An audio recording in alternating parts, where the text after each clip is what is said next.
So good morning, everyone. Welcome to the Sanford Burnham Prebys. This is such a joyous occasion to see so many known old faces. The old gang is here together to celebrate what is really a wonderful occasion, celebrating this book that Nancy, Eva, and Nina have put together, really depicting the history of the Institute. And with these historical vignettes, really brought together what was the essence of this Institute and why this Institute was created. Let me introduce myself. My name is Jose Luis Millán. I'm a professor at the Human Genetics Program at the Institute. I joined this Institute August 4th, 1977, 45 years ago. And I have managed to stay active all those years here. Not only active, I have thrived. I came to this place with not a single paper to my name, without essentially zero experience in research, but Dr. Fishman opened his laboratory, his arms to me, took me in as part of the family, and immediately I got that feeling that this institution was going to be a family, and people who were here loved, not only just accepted as employees, but were loved at this place. And that is the spirit that he created and that took us through many years of successful growth, I would say. I was part of moving the Institute from 417 Coast Boulevard South, downtown La Jolla, in an old Scripps Clinic building to the current location here. I physically helped move a microscope in the back of Cole Main's truck when we were moving here early 1979. When Erky and Eva interviewed, they came to building one on a Saturday or Sunday, I think. I was working in the lab and I saw two people walking in the parking lot, and they says, "Oh, we're here to meet Dr. and Mrs. Fishman, but I think they are expecting you at La Valencia Hotel downtown La Jolla. So come over, I'll drive you down there." And poor Erky could barely fit in my small Honda Civic. I had a red little Honda Civic, and Erky's legs were just totally bound up. But anyway, they made the interview, and the rest is history, as you can tell. So this has been a wonderful place to work, which explains why I have stayed here. And what was the guiding principle for creating this institute was that it was for the scientists and about the scientists, and everything else was here to support their science. No administrative burden, no powerful chairman telling one what to do, what not to do.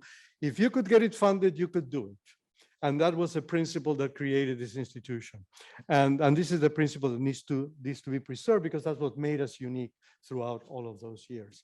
So I'm not going to delay anymore. I would like now to introduce Dr. Donald Kearns, who is President Emeritus of Rady Children's Hospital and also Board of Trustees and Development Committee Chair at Sanford Burnham Prebys, to say a few words. Thank you so much.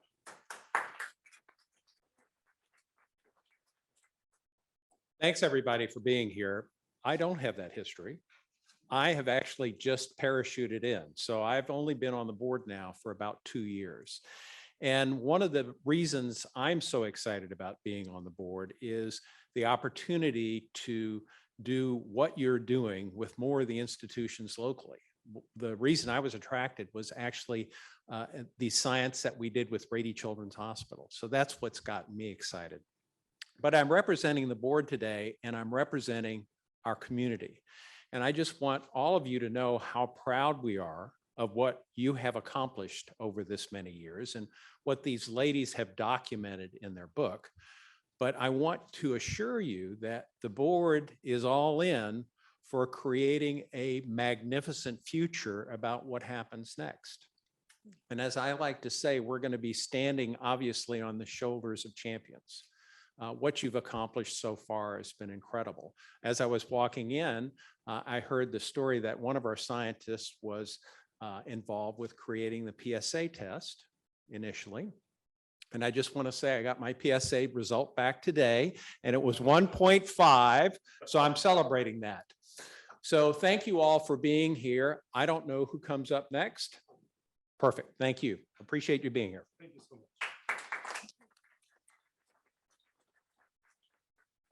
So now I'm going to introduce Diane Claus, who is the Director of the Office of Education, Training, and International Services, and is also the Associate Dean of the Graduate School of Biomedical Sciences, which is the part of our institute engaged with training the next generation scientists to continue that tradition, focus on science and the scientists. So Diane, it's all yours. Hello, everyone. Thank you all for being here. I'm going to start off with the maybe dry stuff, but I think it's important, just a brief introduction of each of our authors, but then we're going to take it right into their experiences, their stories, and then all of the questions that you have for them. And Jose Luis, do not go far because you are not finished yet. So first, to my far left, Dr. Eva Engvall.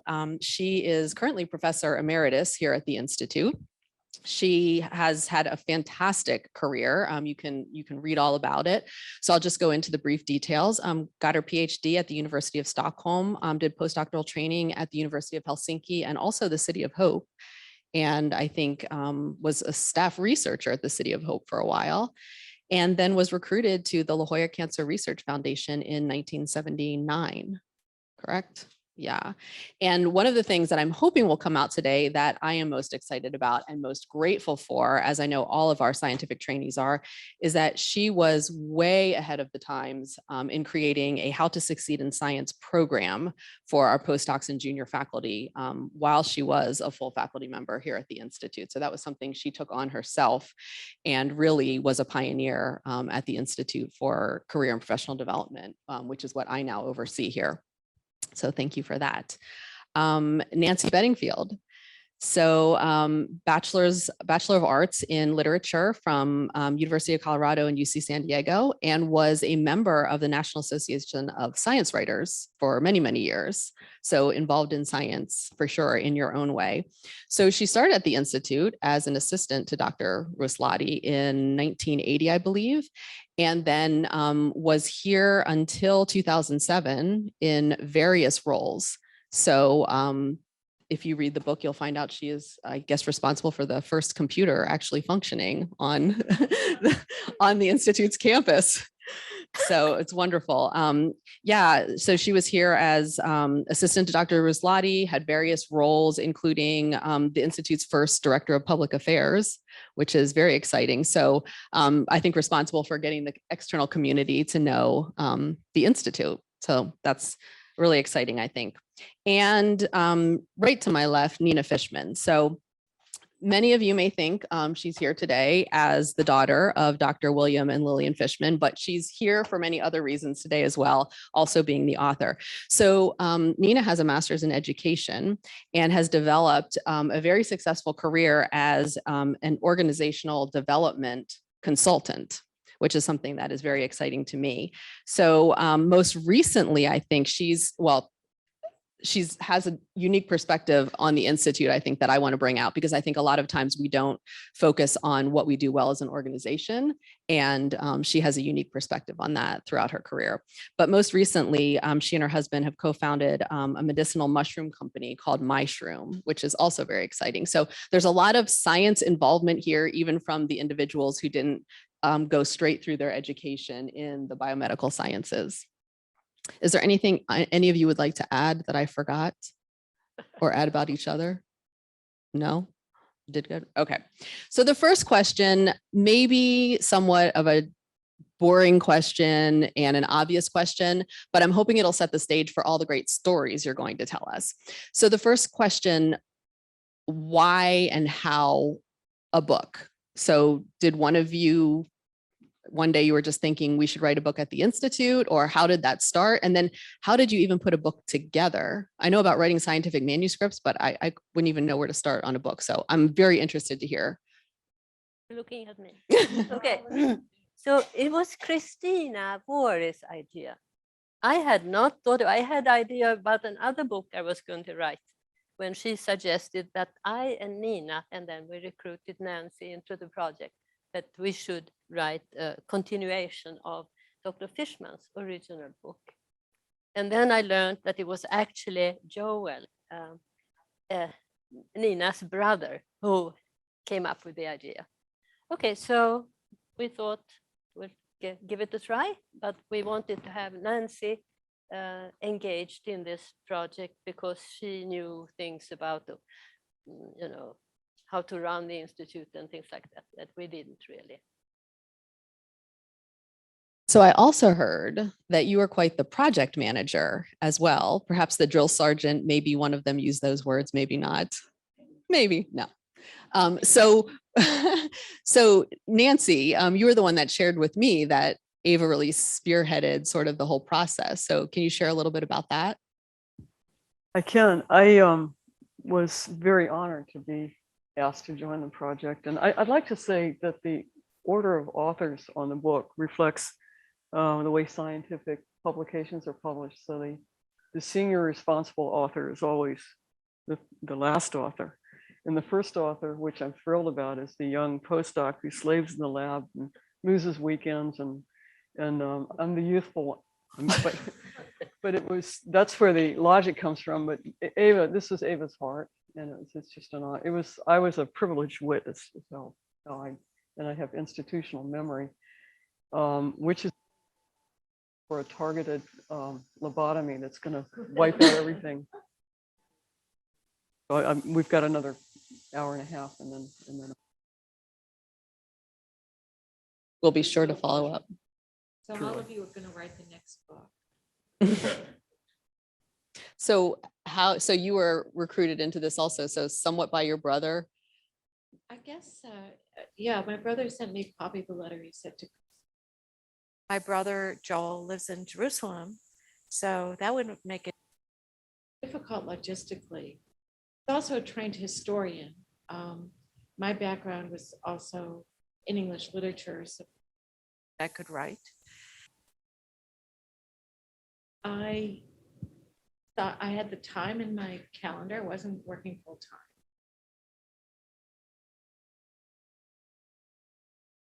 I'll volunteer. I was beginning to do a lot of volunteer types of things with Cancer Center, Community Advisory Board, and I think very interested in both my mother's, especially my mother's perspective to out to the community, have them understand what lofty science is all about. So also, one of my favorite TV shows is Finding Your Roots, which is on PBS. And I think that's kind of a theme for us. You know, the host brings people in who don't know their personal ancestry, and using DNA and lots of other techniques traces back sometimes hundreds of years. And people are so grateful when they find out what their history is. And so as I was learning around the Institute, people were asking me, I have a copy of your father's book. And we were also giving them away with the Fishman Fund. And there was a file of these books. So my father always endowed us with a sense of and loyalty, old-fashioned values, but I think that's what people appreciated. And so I said, yes. And so that's kind of a snapshot of how I got involved. And working with my colleagues was great. We divided up the work. We met regularly. Office, which was wonderful. We went all around and might have documents or information, annual reports, because there was no organizational historian. Maybe there will be. And so we filed the paper and kind of distilled it into structure of the book. And since I was, although my parents would have loved for me, my brothers to inherit, somehow they missed us. A little story about my father. When I was a teenager, he's lab, which was in Boston, Massachusetts, a Tufts Medical School. And before we went to the lab, we would go to the Muddy River, which is a muddy river in Boston, and we'd take water samples. And he'd show me what was under the microscope, hoping, I guess, that I would just hit by that lightning bolt. So many young scientists do, like, wow, this is amazing. This is miraculous. I thought it was amazing and miraculous, but the lightning bolt kind of fizzled. So here I am, Dad, who always wondered why I had to pay for a degree. So I feel I'm fulfilling my family mission. So thank you all for coming today. I'm turning it back to Diane. Well, thank you. And I think, you have your own version of the microscope that I'm going to ask you about very shortly. So I essentially have the same question for each of the three of you, but in a little bit of a different way. So Eva, your first day at the Institute, you came, what did you see? What did you experience? And then what do you see and what do you experience today when you come back to the Institute? Well, I'm not sure answering exactly your question, but I want to say that my interest in the Institute came up a couple of years before we actually joined the Institute, when I drove down there on Torrey Pines State Beach, because it was so beautiful. And I said to Erki, why don't we work here? Why are we in Los Angeles if we can be here? Always a good question. Yes. So that was our beginning here. And then today, I'm not sure I or someone like me in those days would take the risk of joining this institute. But I had no idea about the risks involved. I mean, I didn't think of that, because if you want to do science, you need to also be able to raise the money for your salary and the supplies you need and so on. And I didn't really think about those things. But that worked well because of NIH. But I want to say one thing that I usually tell everybody about this institute, that only in America can you do anything like this. And one reason is actually the NIH, because like in Europe, there is no NIH. You get money from the university you work at, and which is, so then you're not independent.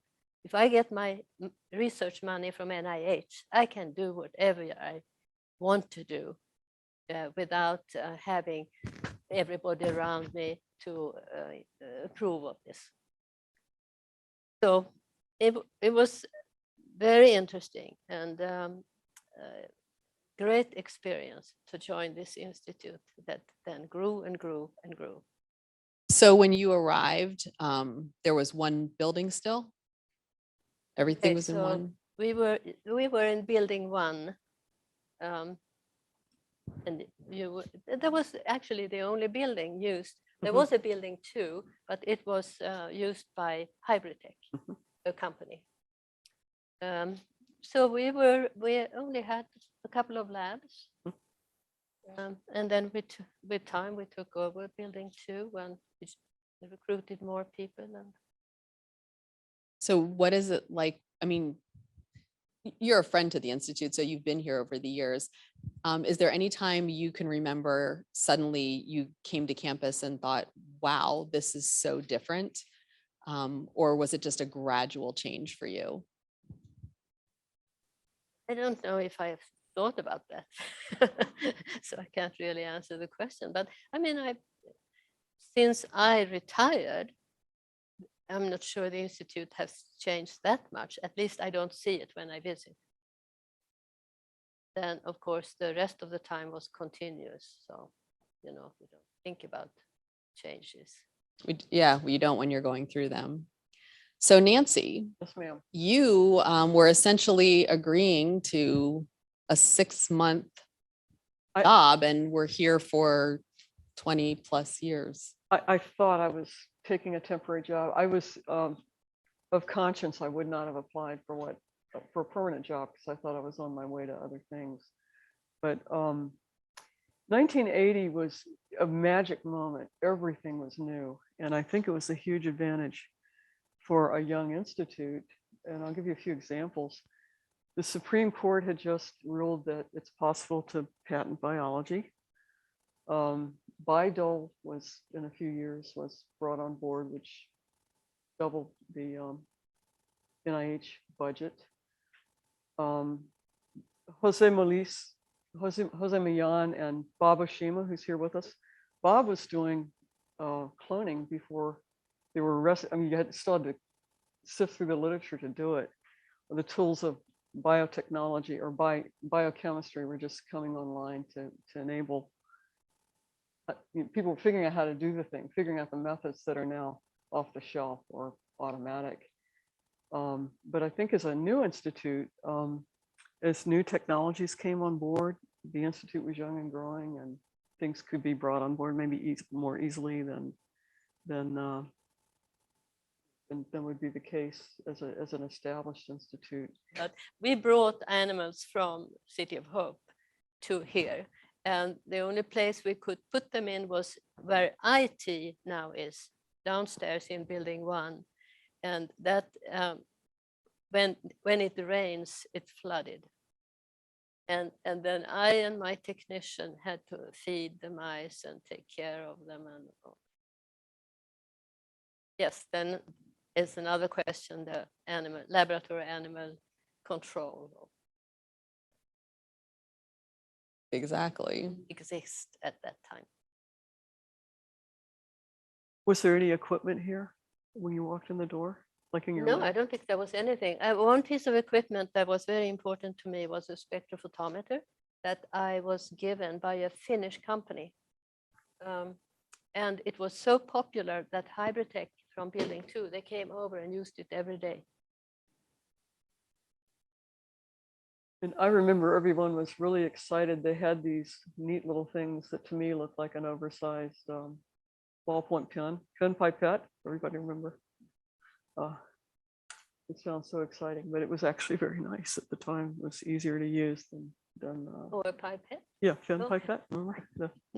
Oh, yes. Yeah. But all these things are automatic now. Everything is automated, chipped.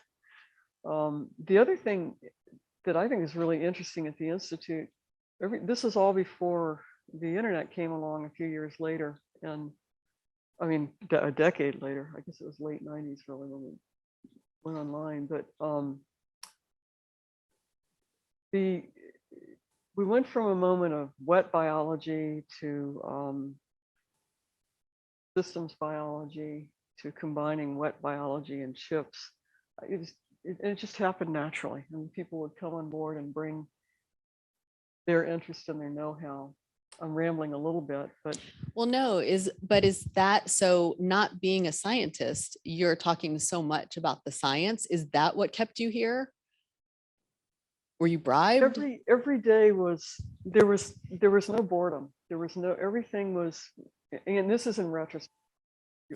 It's life, right? You power through it, but there was not everyone was important. Postdocs. I love the enterprise, and it's self-selecting. People who can do what Ava described, who want to have an idea, be a good scientist, write it up, and get your own funding. That's really self-selecting, and I think people who do that really like doing it. There's a commitment. Let's see, one other thing too, because I think you tend to think about the future. You think, okay, by the time I'm 30, I'll be X, and 35, I'll be Y, and when I'm 40, I'll have a Mercedes. I don't think it really works that way. I think that I was lucky in that I just, there was a gigantic accident and I just enjoyed it. Full disclosure, what really kept me here is, but it was, some people who have,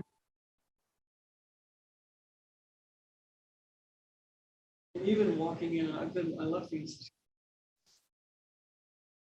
enterprise, what you do here every day, is to me the most interesting game in the world. It's really, I'll tell you one more thing. The first 5 years I was here, so my first assignment when I walked in the door and I was putting together a collaborative group to apply for, and the deadline was June. In those days, it was either a typewriter or they had these processing machines.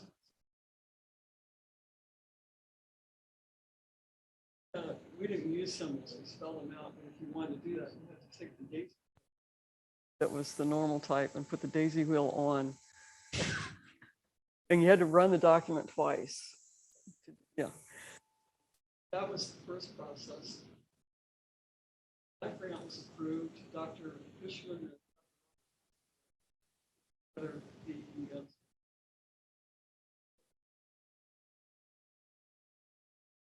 That was approved in 1983. Bob Shema had joined us. Process of setting up his own laboratory. Brought a little bit of funding with him. The game so you had staggered grants and then getting that going, finding good people, put together a training grant that brought in, that was funded in '84, I think, brought in several training slots and Postdoc, money for talent, to attract talent. Really, grants are fairly lean. Bob, while he's setting up his own game, brought in this collaborative postdoctoral training grant. But how decades, over a decade. Bob, how long was it? How long was the training grant in there? 5 years, but it was renewed several times. But there were other training grants. There were other training grants. Lots of training. This phone call came in, and I pushed it to the to Dr. Heyman, who was a cell culture guy. And a few minutes later, he came back and he was all white and shaking. And he said, "Don't ever do that to me again." And I said, "What?" And it was a Nobel laureate who had a question about his cell culture, and he freaked out. It was Joshua Lederberg called him, asked him. The final thing I will say is that the science citation index industry that has become hugely important. It really put this place on the map. Before anybody, I was here for 20 years and people would still say, even after we became the Burnham Institute, they would say, "Oh, you're from La Jolla," and we'd talk about a little bit what's going on. They'd say, "Are you part of Scripps?" And that came up a lot. Or, "Are you with the University of California?" But I think it's not a bad thing. We became known early on for the research that was done here, our work, the scientists' work. Scientists knew who we were. People doing research knew this is a great place, or they didn't think that way. We think that way, but this is a place to do solid research in a couple of fields. Erke's field, which was extracellular matrix, and then John Reed and Erke together brought in cell death, so those two areas. But the Science Citation Index was started by a guy named Eugene Garfield. And Bob will remember this, HUD will remember this, maybe Christina remembers, before it was all online. Every week you got a little paperback that was a digest of all the things in life sciences, literally a Xerox copy of tables of contents. And this was created by Eugene Garfield, and he packaged it with these really interesting essays and so forth. But he also, people thought he was crazy. They thought he was really eccentric. And there's some YouTubes out there. I mean, if you really have absolutely nothing going on in your life, you can go on YouTube. And I started watching one, and I had it on in the background. I was cooking dinner, and I thought, what's going on? And it goes on for like 4 hours. But Eugene Garfield came up with this methodology, and he did it across all sciences, not just life sciences, but social sciences and so forth. Anyway, in 1981, he published the first big crunch that he did of life sciences that include oncology and things that this institute is interested in, 1981. So it was retrospective, late 60s through the 70s. And it was, I think the 1,000 most highly cited researchers. And to give you an idea of how tedious this was, 750 hours of mainframe computing, so punching cards and things like that. And Erke and Dr. Fishman were both on that list. And that's in 1981. So that's before, it's interesting because it's Dr. Fishman at the, after, it's sort of at the twilight of his career. But Erke kind of in the very beginning, is before all the integrin stuff started. It was alpha fetoprotein and pregnancy, that stuff. And then out of that has come all the hot researchers and so forth. So that was interesting. We didn't really understand it. It was written, Lil Fishman wrote it up in the newsletter. And I ran across it when we were doing this. I actually looked up the paper and that Eugene Garfield published and looked at it. But in 1991, I think it was, the New York Times started doing a Science Times section on Tuesdays. And one Tuesday on the front page, there was a story written about one of Eugene Garfield's surveys that was global, it was the entire world. Who does the best research in the world? He doesn't put it that way, New York Times does. But I think the headline was something like, survey says US is tops in science or something. And they had a picture of a photograph with a picture of the survey. And they broke it down by universities, research institutes, and of independent research institutes in the world. This institute was number 3 in 1991, when we were still the size of smaller than your average big department doing biochemistry and stuff in the university. So I hope that gives you an idea that what we are is creative, and from the bottom up, really. Bottom is wrong, but our reputation was earned that way for what we did, not who we were. Creative and adaptive as well. For sure. So you mentioned postdocs. Did this get louder? You mentioned postdocs several times and training. So Jose Luis, I told you weren't finished yet. So I'm going to ask you a question and ask you maybe to partner with Eva on this a little bit as far as training at the Institute. So you were here in La Jolla and San Diego for a while, and then you went to Sweden for your PhD. You were then invited back by Dr. Fishman to do a postdoc in the lab. And you were told with the funding, you could work on whatever you wanted to work on with no restrictions. However, and I'm only quoting this from the book because everybody can read the book, so I'm trying to talk about things that aren't necessarily in the book, except for this key phrase. He welcomed you back to the Institute as the only postdoc in the lab by telling you, if you succeed, the merit is all yours and you will be promoted to the faculty. However, if you fail, you will have no one else to blame.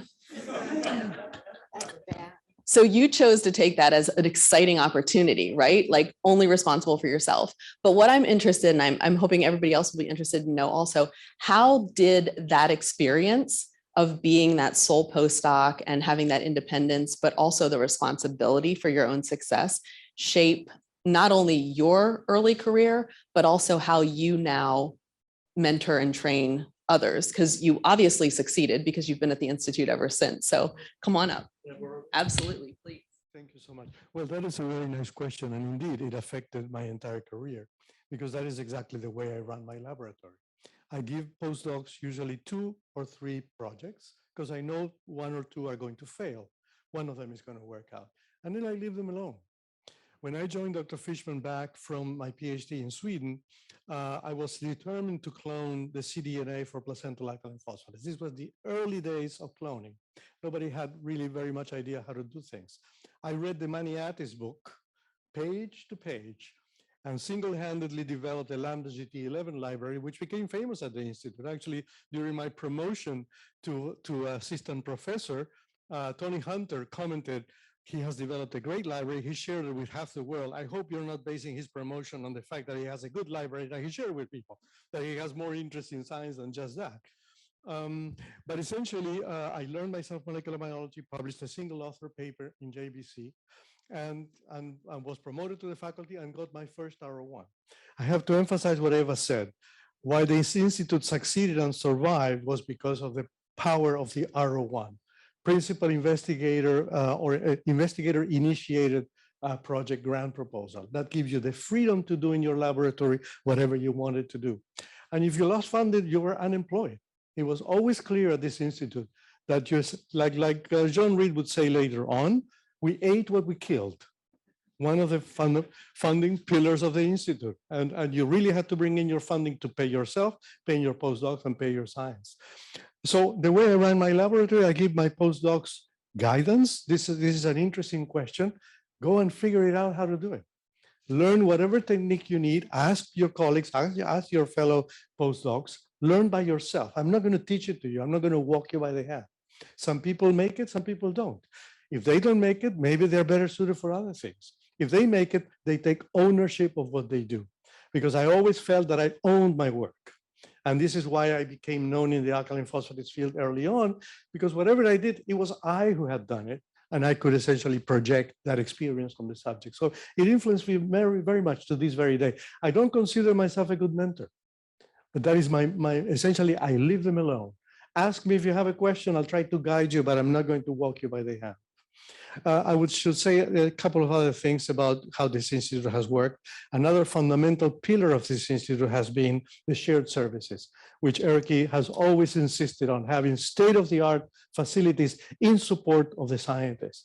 And they've done a magnificent job. Animal facility, histology, microscopy, NMR, crystallography, the Conrad Prebys Center for Chemical Genomics, always state-of-the-art facilities helping the science forward. That has been fundamental. And then the other concept that Erkki really brought to light, meritocracy. There was nobody telling us what we could do or we could not do. The doors were open for us to flourish as much as we could or wanted to do or not. It was up to us to develop our program. And if we got 2 grants and we needed more space, Erkki would find it for us. It was merit because we had obtained the funding. You lost the funding, you lost the lab. There was no argument here.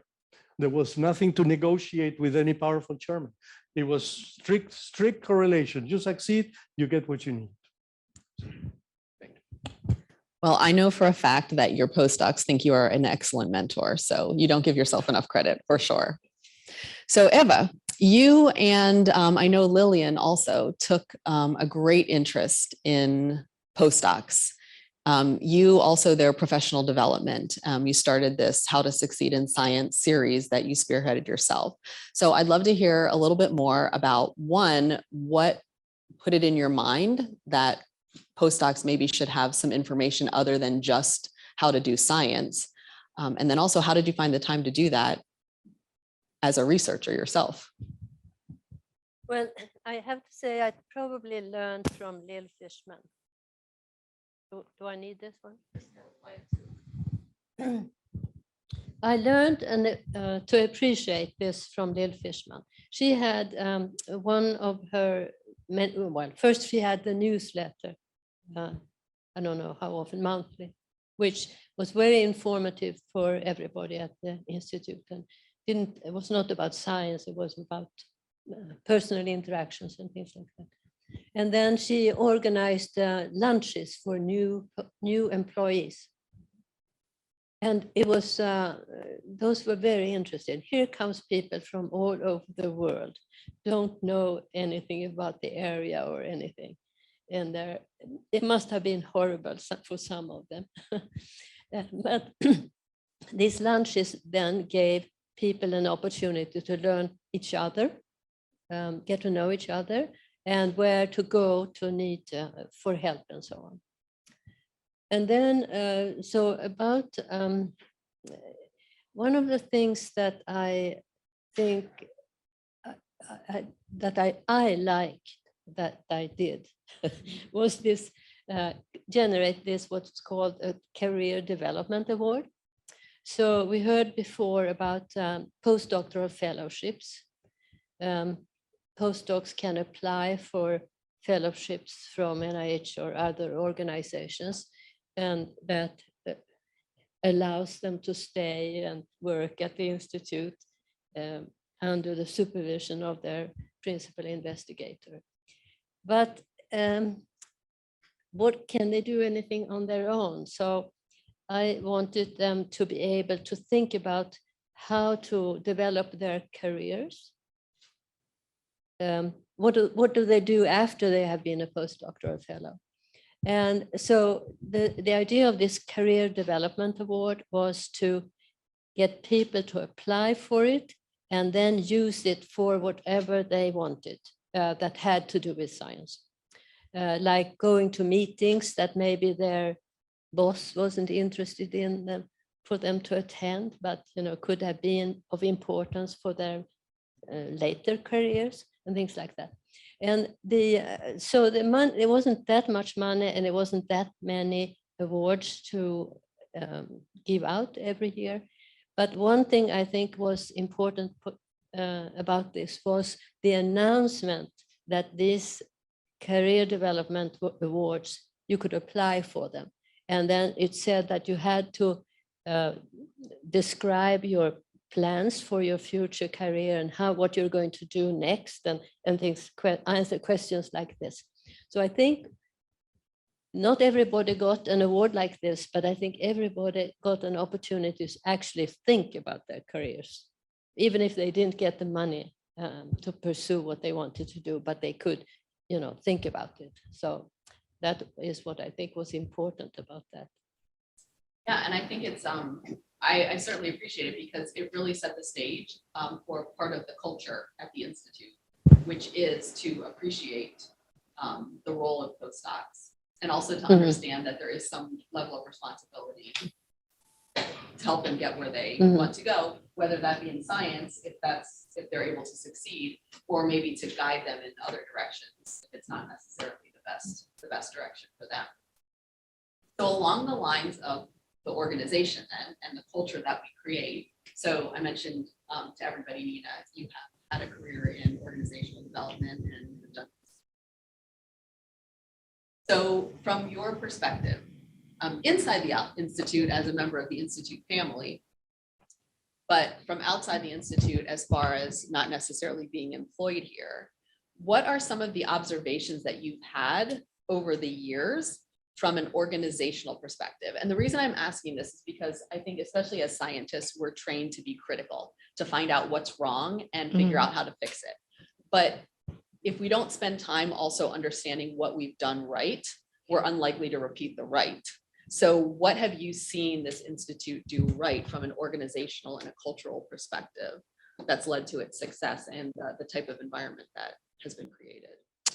Oh, that's an awesome question. I have to say that I didn't live here for the majority of the Institute's life, but I did have the experience of parachuting in for special events and getting to know, in the early days, the first teams. A lot of them I knew because some of them came from Boston with my dad and my mom. And what I felt in writing the book was how much of my family's culture, in a way, got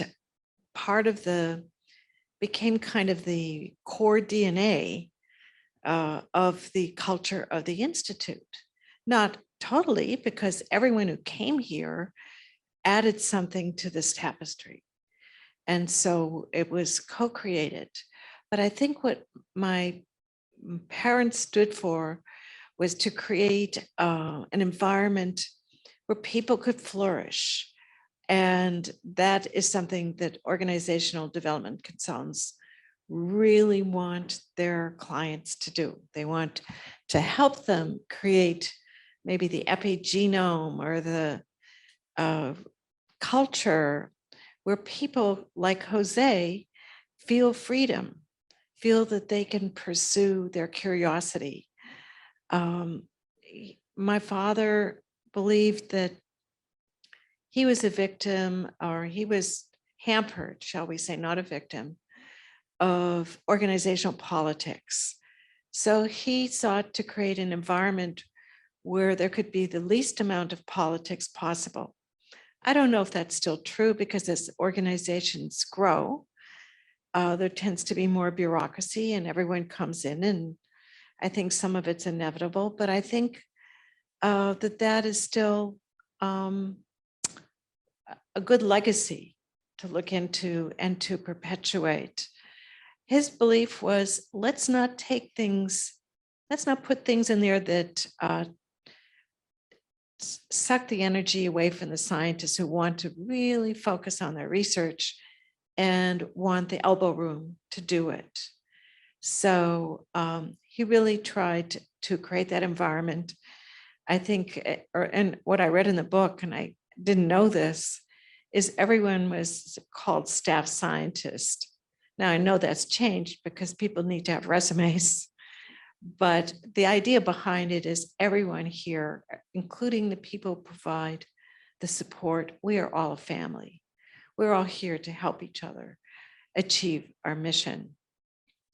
So, and I think people who didn't connect with that philosophy probably left. And the people who stayed were the ones who said, yeah, this feels good to me. I'm happy here. It's a tranquil place where I can focus. I don't have to watch my back.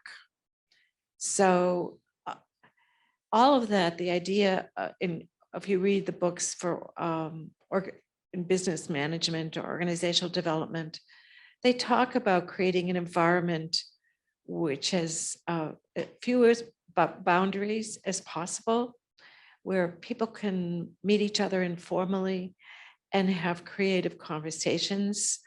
And all of that chemistry between people leads to good chemistry in the laboratory. I'm just impressed by the segues that you are doing for me. And so I'm very appreciative of that, because one of the things I wanted to talk about to that point that you were making is as you look through the book, there are many, many photos, and some of them are over lunches or less formal discussions. I know from a little side email conversation, I think lab meetings used to be random chairs pulled in a hallway of building 1 because there was no full conference room.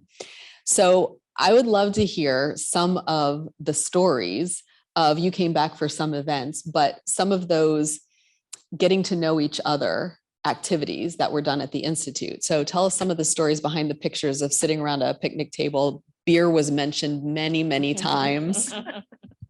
So all three of you, some of your favorite memories, and you as well, Jose Luis, some of your favorite memories of doing science, but really getting to know each other as scientists and also enjoying some social time.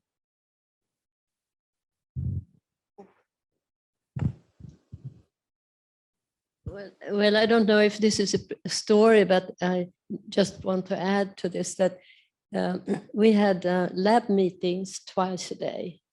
One in the morning and one at the end of the day, and that's the beer and popcorn one. And we spent a lot of time together with everybody at the Institute in those days. Jose, you were in a different lab, but you joined us, yes. And in those days, there were, of course, much fewer regulations. Like I remember that we sometimes had the lab meetings in the morning in my lab. And then after the end of the lab meeting, there were all these coffee cups and spoons on the benches and things like that, which would not be acceptable today. And then there were things in the area that were very interesting that I remember. A lot of it I remember because of all the pictures I took. Like we had the foundation cat that joined all our meetings outside building 1. Yes, a red male cat that you adopted later on. Yes, okay. And then there was the monarch butterflies. I don't know if you see them any longer. I think they're coming back maybe, but in those days in the winter, all the trees were covered by butterflies. It was absolutely incredible. And some of it you see on the posters that I saw recently somewhere here. You must have some fun stories about the scientists Well, here. well, I do, but I'm being recorded. I again, every day was, like I said, it was never boring, and everything was important. Like a postdoc, you see, I remember driving Yu Yamaguchi on his recruiting visit to look at apartments for you and his, you know, and that was just as important in that moment as, you know, whatever deadline we were working toward. But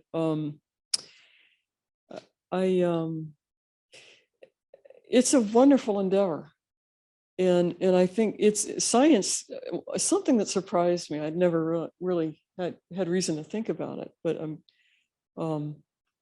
it's very creative. And it seems to me that people who stick with it really, you know, you have to be emotionally resilient. You have to be able to not take it personally and find a different path if something that you worked on for several years is being rejected and difficult to publish. But I do think this institute, again, to it being so young and assimilating new equipment and so forth, or new technologies, or the future, if you will, it was the kind of place where you could cut your losses and change course a little bit. And I think Hud Fries could speak to that. Lots of people can speak to that, but you could do it in this environment and not be punished for it, and not be called to the principal's office and reminded that, well, wait a minute, when we hired you to do this kind of research, and now you're saying that, well, wait a minute, I'm over. And a few tangible examples there. I think the freedom to do that has led us to help things that were unimaginable. I hate the phrase orphan diseases, but there are terrible things that people suffer from that we're finding kind of as a byproduct of doing other, you know, research focused in one area. We have a whole institute now that is helping childhood and rare diseases. And I don't know that you would have the freedom to do that if you were at other institutes. One of the frustrating things to me is I love the history, and it's wonderful. It's a victory lap for me, but I love the future, and I think it speaks volumes that the research was always what kind of drove the development. And when Erke brought on board protein chemistry and then eventually structural biology. Michael Pierschbacher is supposed to be with us. I don't see him. But when Michael wanted to do, or Michael and Erke wanted to do the sequencing for the binding site for fibronectin, Erke actually sent Michael as a postdoc to Sweden for what, a month or 2 months or longer than that, with Dr. Per Peterson. And this is, communication went like this. You would have to call Michael. Michael was in a boarding house with a telephone down the hall, and the phone would ring at midnight, and and someone would go find Michael, and Michael would report to Erke what happened that day in the lab or whatever. That's how it was. And that kind of, and we were grateful for the collaboration with Dr. Per Peterson.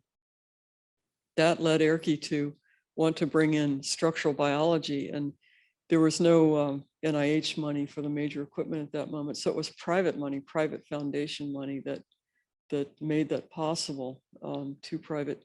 And that is kind of the germ of what you're doing today with the Prebys, Conrad Prebys Center for Genomic Research. And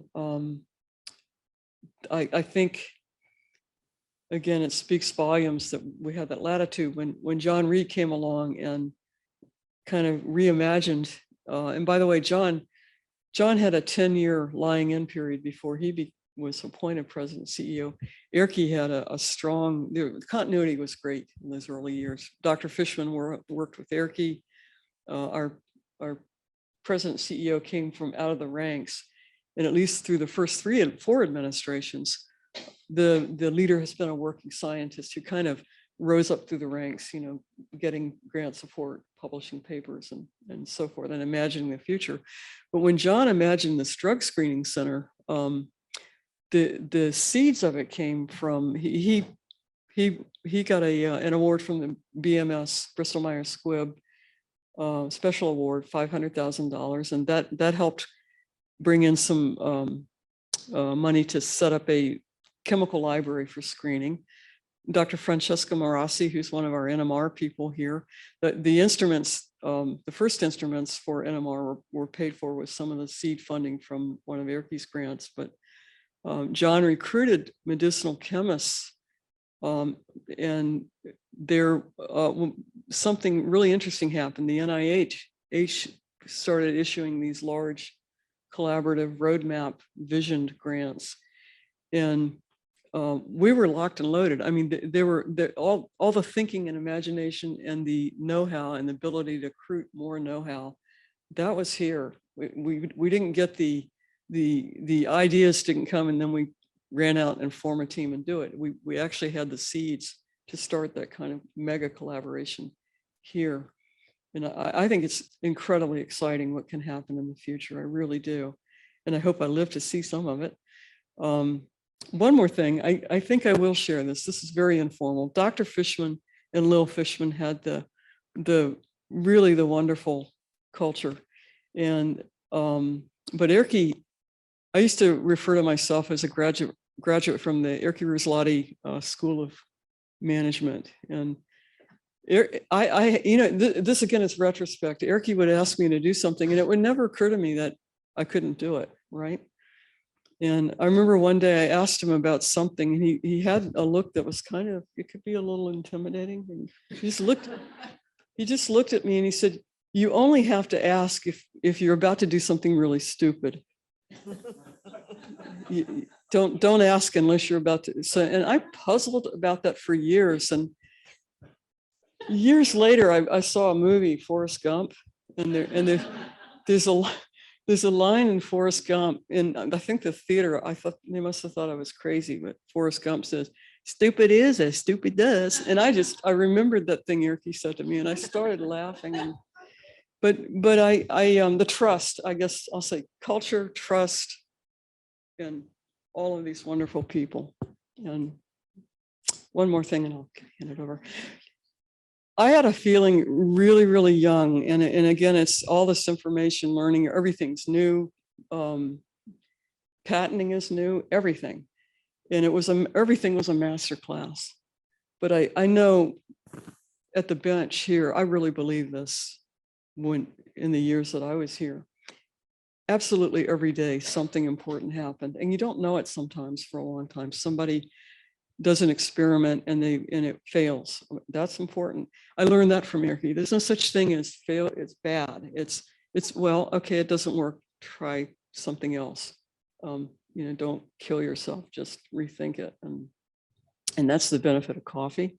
Maybe when you have coffee where you talk about everything in coffee, you can get. This is another thing. In the era of Zoom, you can't imagine the impact of the look you could get from Erke. I mean, and Erke, if you're listening. It was I don't know, there was room to do everything, and somehow it comes together and with the right vision and energy. Yeah, I think that's very interesting and really important as well, as I think, with my own teams, but being able to create that culture, right, where it's serious, it's business, we have to get things done, but at the same time leaving it open for to trust people that they will get that done. And if you don't see them right then and there, or they're having a cup of coffee, it doesn't mean that they're not going to get it done. So I really like that. So I want to make sure, I do have many more questions, but I want to make sure we have time for the audience to ask questions. So I'm going to invite Jose Luis to come up. Do you want to take my spot? Yeah. Please take my spot. So please feel free to ask questions. For those present here or online, I should be able to see if there are any questions online as well. Please. I always was curious. I used to work here years ago in fundraising, but I just was kind of curious because it was such a creative environment and so entrepreneurial, and everyone had their own dreams and every day was a learning experience. How you can cross that over and be an NCI designated cancer center, because to me, an NCI designated cancer center seems like a very, bureaucratic organization, and you've kept that,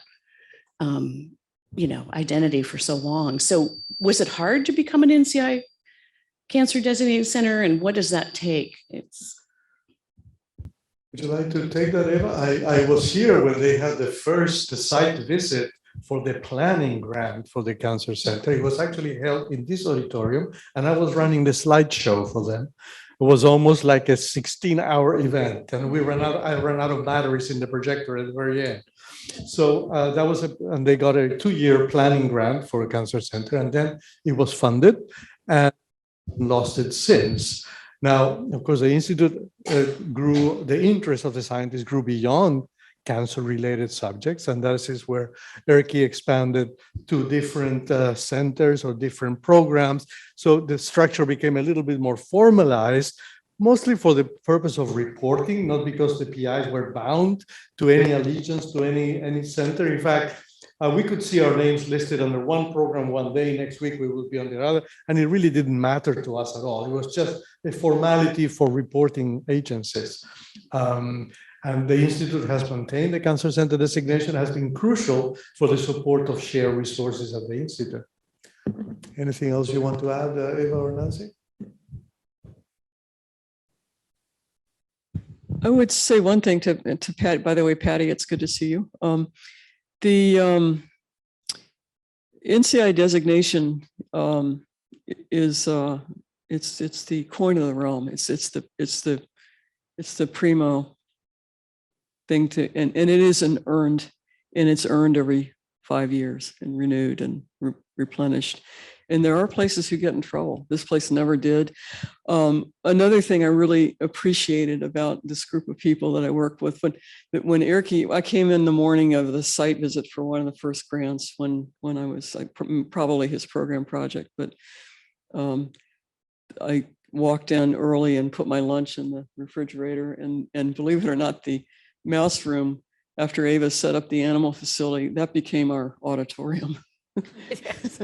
and I saw some light flashing in there, and I thought 7:30 in the morning, who's here? Erkki was in there practicing his slides for the site visit, and I didn't know him very well, but I thought I really like that. He takes nothing for granted, and I like someone who I just really appreciated it. Up and down the line, I think everyone was doing the best they could when they could, and I'll stop it there. There is a question here from the audience again. Susan Gammon asks, what are your hopes for the future of the Institute?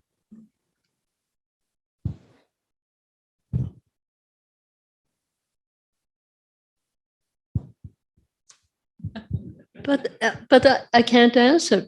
Well, I hope it's going to be there, but I can't really answer because I'm not involved any longer.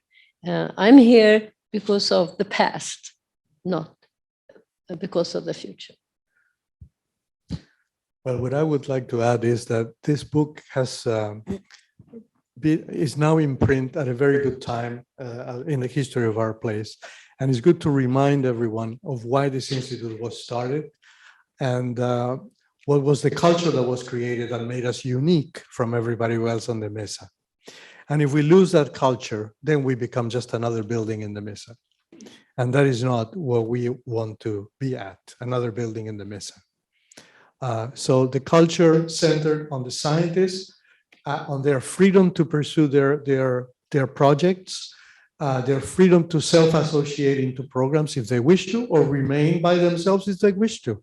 It is a scientist-focused institution where everybody is working, helping the scientists, the administration, the shared resources, the president, scientific director, CEO, whatever name it is attached to a person guiding the institute. They are at the service of the scientists. We are paying our own way every day, every year. And when we had that feeling of instability, of pioneering this institution, we were all together pushing forward.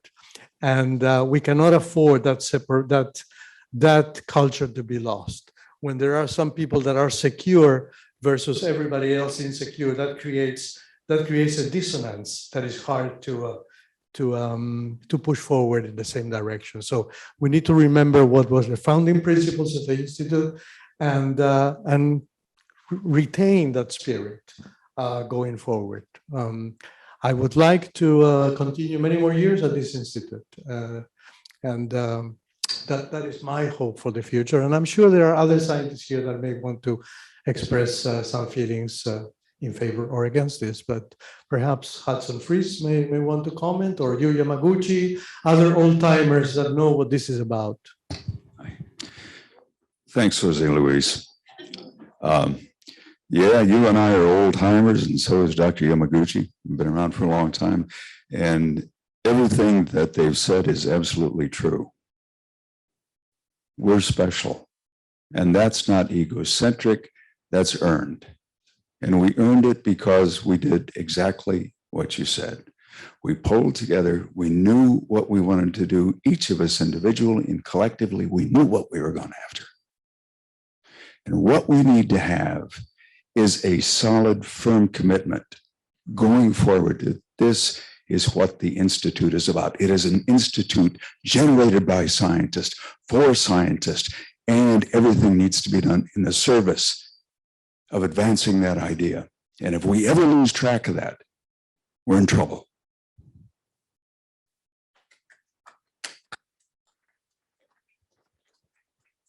I totally agree with what Jose said and had said. The science first is a key for the success of this institute. Not much bureaucracy. Of course, the institute is bigger, much bigger, so it is necessary, but still, I believe science first concept made this institute great and special among this, many institutes. Okay, and I just wanted to add a few my fond memory. For example, when I first joined, came to the institute, that was 85 actually. And 86, I had a first son. And we had a Christmas party in this auditorium. And somehow, Lillian ruined my, son's, clothes. Then I don't know, I believe, I forgot what happened, but maybe dumped some wine or something like that. But then a few weeks later, she called me and gave me this, clothes, baby's clothes. And I believe my wife still keeps that one in my drawer. The other thing about Erki is that,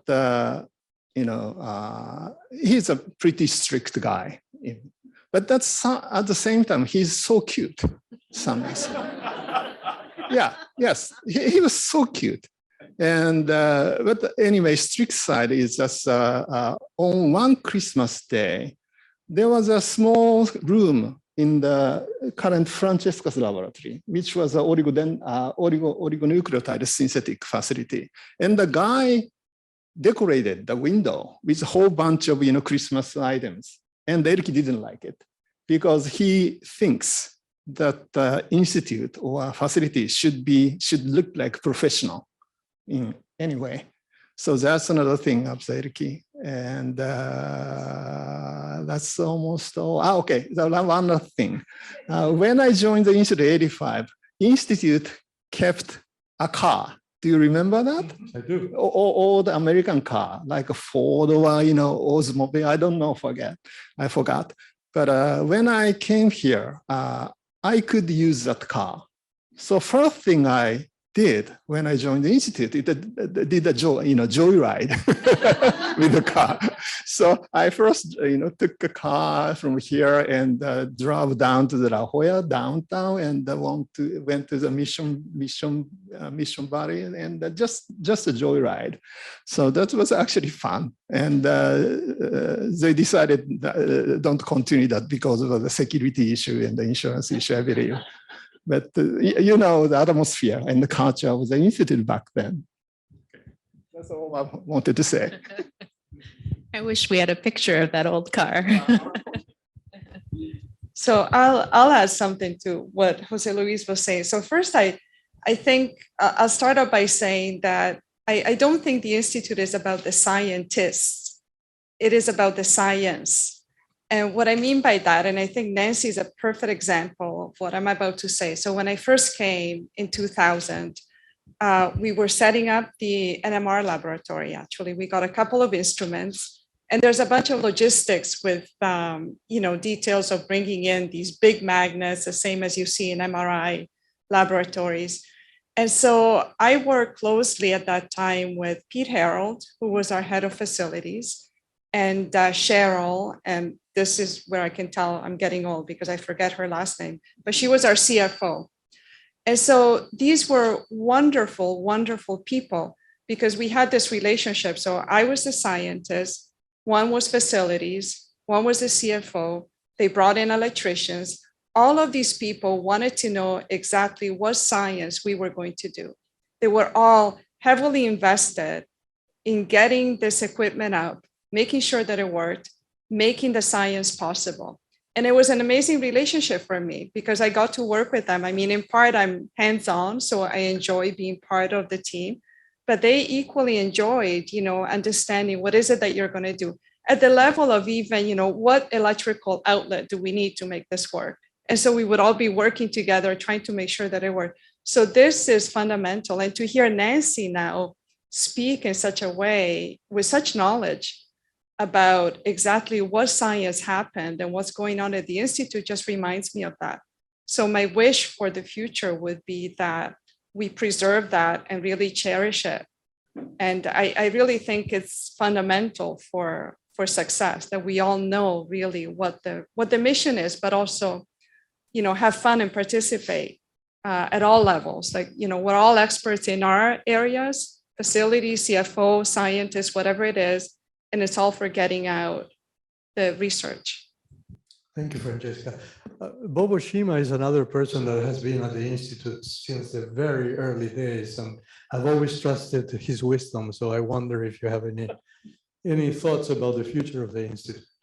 Well, I did want to do a shout out for the leadership because when Erky took over, there was a transition that was easy, and Erky had the judgment to know good science from bad. So when you're talking about science for the entire institute, there's a very important criterion of knowing what is really going to be good, what is a really good scientist and what is not. And it's throughout business, throughout any kind of walk of life, you can tell the people who have got the potential, if you know about that field, who are going to be stars and who are not. And Erky was always looking for the best in the field. But that was tempered by a second thing that I thought was really important. And that was the ability to get along. He could judge. We brought some, really stars in, but when you bring up really big stars already established, you have the problem of, well, somebody is really prominent and the other guys are not. And sometimes there's some conflicts that can go on. So he was able to judge which of those people would get along with the other people at the Institute. Subsequently, we didn't have big turf fights or arguments about recognition that some institutes may have occasionally. So I want to put, I thought the leadership of the Institute was really important, that they were, number one, able to judge good science from lesser science. And that occurred in John as well. And that's going to be really important as we go forward about what fields are going to develop at the Institute, whether it be heart therapies or whether it be cytokines with Carl Ware or whether it be alkaline phosphatase therapeutics that no one has talked about. Jose's was the first one to get here, and really he's one of the first ones to develop therapeutics that are going to out and treat patients in both genetic diseases and possibly in a lot of other arterial diseases as well. So it took a lot to understand. Jose was was on the outskirts when he first started his own lab. Everyone was trying to do cloning and doing really cool things. And Jose would talk to the people who knew how to do it. He would learn how the techniques and be quiet and take the slights and whatever. And then they go back to his own lab. And like Tony said, he made the best cDNA library. And I pulled full length cDNAs out of that. So did Tony. So did lots of people. He stuck to his guns. He knew what to do. And it was later that alkaline phosphatase gradually became an important development therapeutically as well as just academically. So, and Erkki could see that the quality of science he was doing was good. And so my hat's off to the Institute for having good leadership throughout the years, but also hopefully as it goes on in the future, it's going to develop that, continue that with Christina and with anyone who comes after that. Thank you, Bob. Yes, there are some questions here. Please, Lynn. Hi, Jose. Just listening to the discussion. My name is Lynn Sakai, and I have been a friend of Eva's since 1979. So I have watched the Institute grow over many years. And as an outsider, I'd like to make one comment, and that is that I think you're Francesca, that the priority, yes, should be on science and not on the scientists. And what I learned from Eva, from this long friendship with Eva, is that science is really about discovery and creativity. And if you think, like Eva and Erkki, that discovery and creativity can come from anywhere, right? There was always a kind of parity. Everyone was equal in those years. There was no great emphasis on stature because discovery and creativity can come from anyone. And that's really what I learned from my friendship. And I think from the book, what I learned is that that was very conscious, that culture was consciously developed by Dr. Fishman. And I hope that in the future, the Institute will continue to thrive with that kind of culture. Thank you, Lynn. Yes, there is a question over there. Hi. I don't need the mic.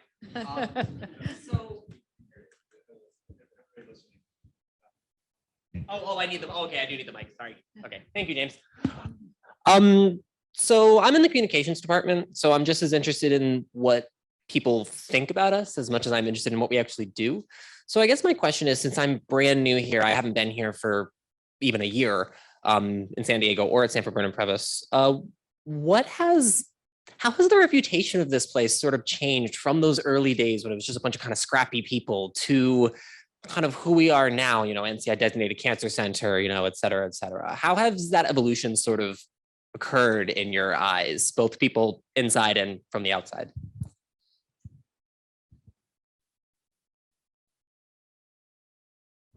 Anyone?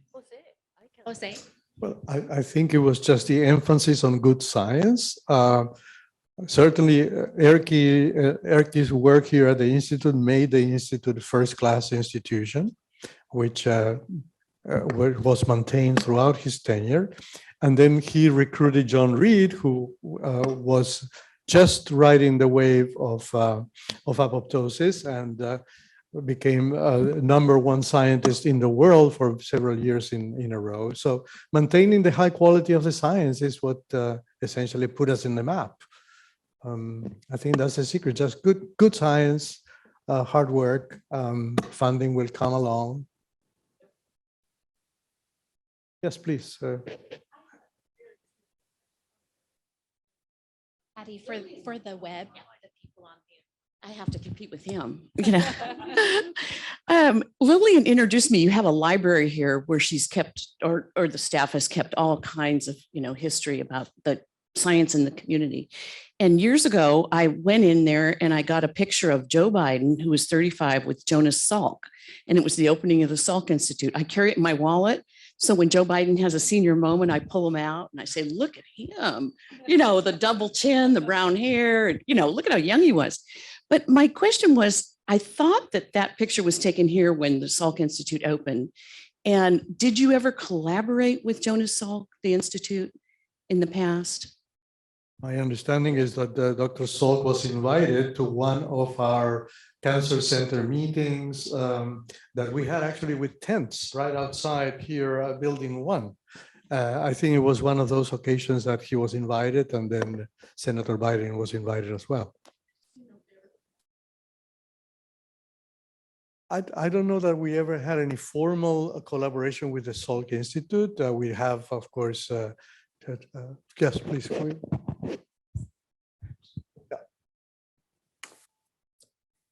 The first major equipment item that came to the Institute was the electron microscope.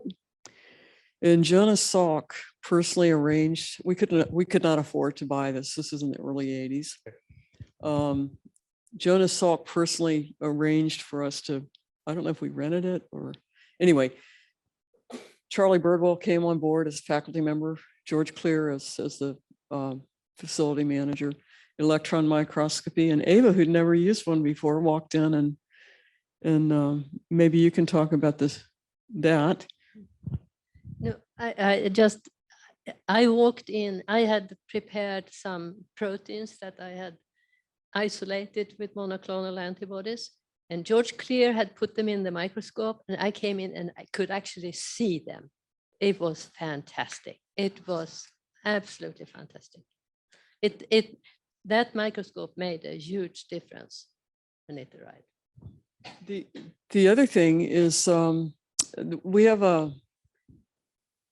the Institute, by being here in San Diego, continues to this day, had access to a wonderful body of peers who in the early years, well, they're still serving on scientific advisory board. Tony Hunter from Salk was a scientific advisor for over 30 years. But I remember in the earliest days, when Erkki was promoted to scientific director, he set up a 5-year plan that was really kind of a rolling blueprint.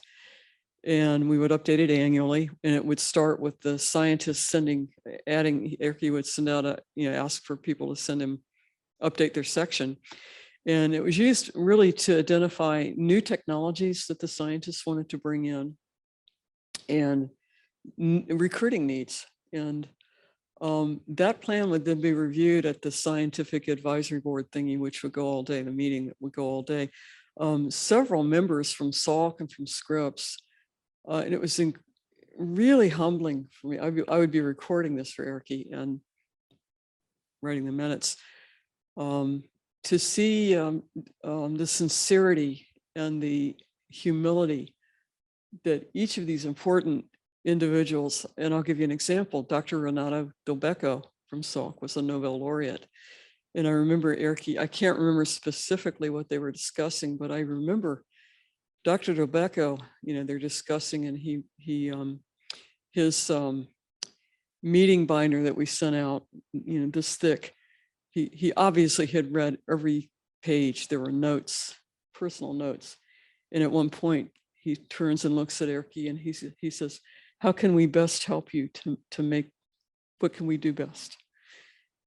And I don't know that a postdoc working here would know that's sort of a private interchange, but that level of attention, enthusiasm. Dr. Beutler, who came from City of Hope, there used to be a little rivalry. Dr. Beutler thought he was responsible for getting Erkki and Ava recruited, and Dr. Eugene Roberts thought he was responsible for getting me. And I think Erkki settled it. If you read nothing else in the book, read Erkki's little in the early days. That's the total scoop on what happened. But Dr. Beutler served on scientific advisory board for a long time, and he, that's just another. He was probably one of the most renowned hematologists in California and known globally. But just to see the, I'm not going to name them all, but to see the sincerity of these very busy, important people, but scientists at heart, wanting to do what they can do to help a young institute move the science forward. Lots of cross-pollination with salt. Good answer. I think we need to begin to close. We're approaching 12. Okay, so one more. Yes, please. We would be remiss if we weren't talking about Lillian Fishman some more. She has been the heart and soul of the culture here. And that is where science and art, the art of communication, come through.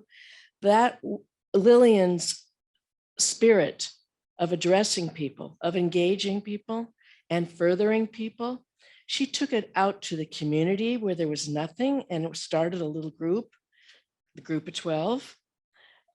It was fantastic, and we met once a month for years, and it grew into the group of 60 or 70. And all of that has spread the wealth throughout San Diego and this culture. And I just think it's fascinating how cool. And she's a true hero. I mean, this is a lady that never stopped. So.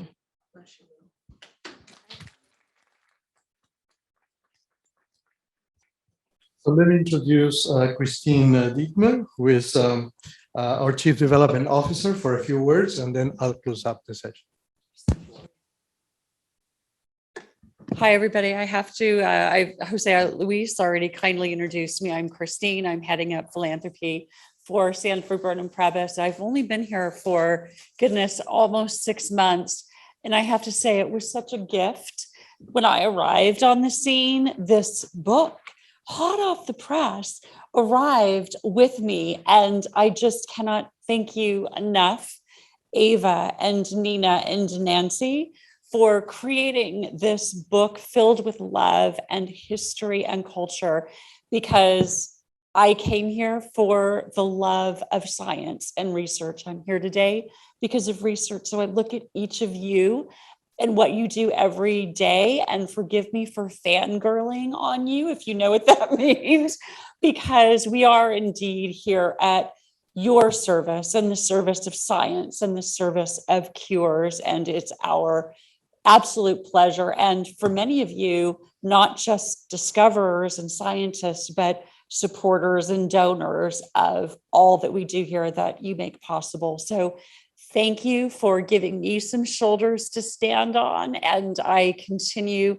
to be in love and fall in love more deeply with this institute, whether it be popcorn and beer or microscopes and joy rides. I love all of your stories. And so thank you. And we have a little something to present to each of our authors. This is just a small token of our appreciation for the great gift you've given to the community and to the Institute by writing the book.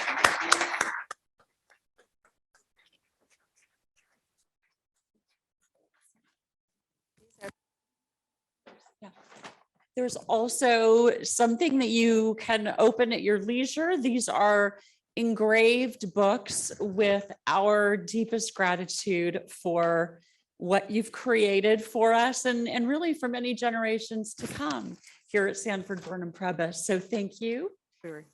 We also, Diane.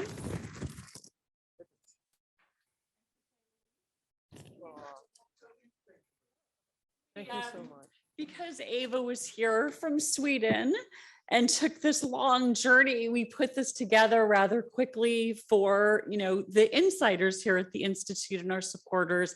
And Diane and Jose Luis, I cannot thank you enough, because we asked what seemed like a simple favor, and the prep and the reading and thought that they put into it was really beautiful. So with all my heart and the future and past of the organization, thank you. And I'll turn it back to Jose Luis.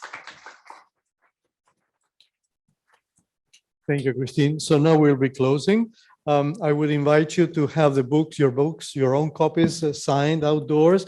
And if you don't have them, there are a few available. And the authors are donating the proceeds to the Fishman Fund. So you get to know that.